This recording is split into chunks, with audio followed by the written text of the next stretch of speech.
When it comes to fintech startups, no one knows the scene better than Tim Welsh, and I'm lucky enough to be joined by him today. Tim, welcome. Thanks, Shannon. Thanks for having me. Absolutely. Always love sitting down with you because you always have something interesting and insightful to say. And today I want to focus specifically on fintech startups in this space.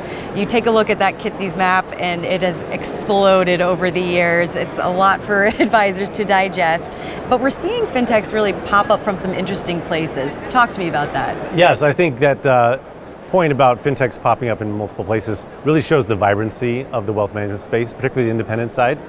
And we're seeing some really interesting go-to-market strategies from not only new platforms, but also existing ones. For example, Pershing, we're here at the Pershing conference, and they're launching Pershing X, which is what they self-describe fintech startup within the bank.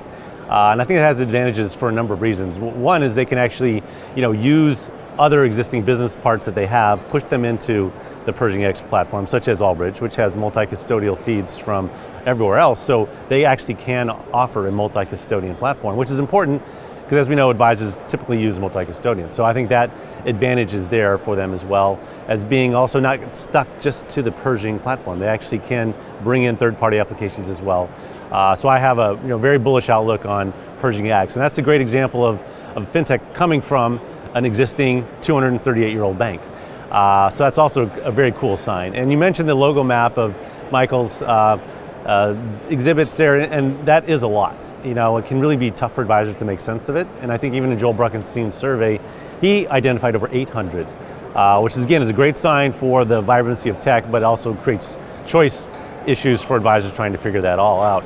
Other aspects that we see from the startup world is coming, not so much asset managers going out to acquire technology capabilities, but also them starting their own. And we've seen a number of platforms do that, and I think that's also another sign of where this fintech startup is coming from.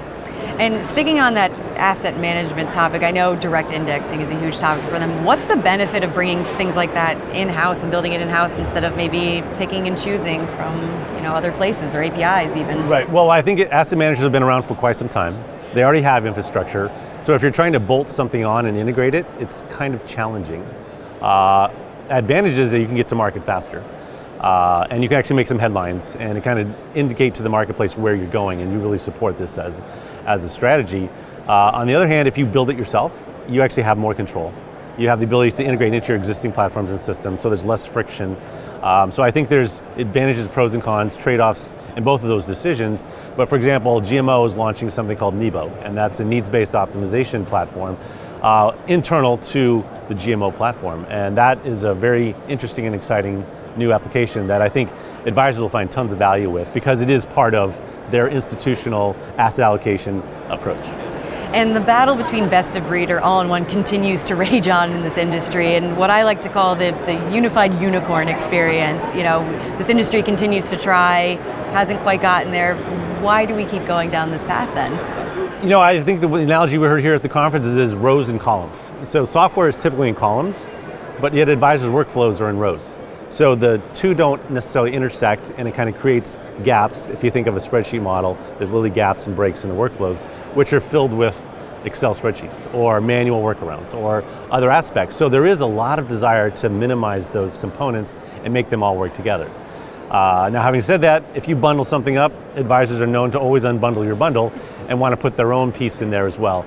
So it really becomes a different approach to technology integration. For a while we've tried APIs, but there's still friction in the system and it's not optimal. So I think we'll still continue to see efforts like a Pershing X, for example, to unify that experience.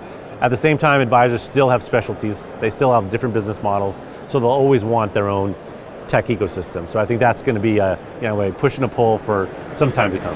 And I have to ask, looking ahead, what technology has you excited or maybe even nervous? What should folks be focusing on? I know here at the event there's been a lot of talk around machine learning and AI and how advisors can incorporate that into their business, but anything else top of mind? The idea of, again, creating an ecosystem of all of your technology components and be able to pick and choose, kind of like the App Store. You can be able to pull down any app you want, download it, and it just works because it's already integrated part of the system. The protocol is already written.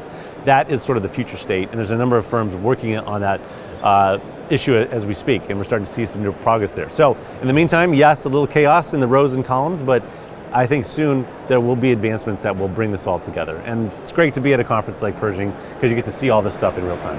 Well, certainly sounds like it has a lot of advantages. So Tim, thank you so much for your time. Oh, my pleasure. Thanks for having me. For Flyer Financial Technologies, I'm Shannon Rossick.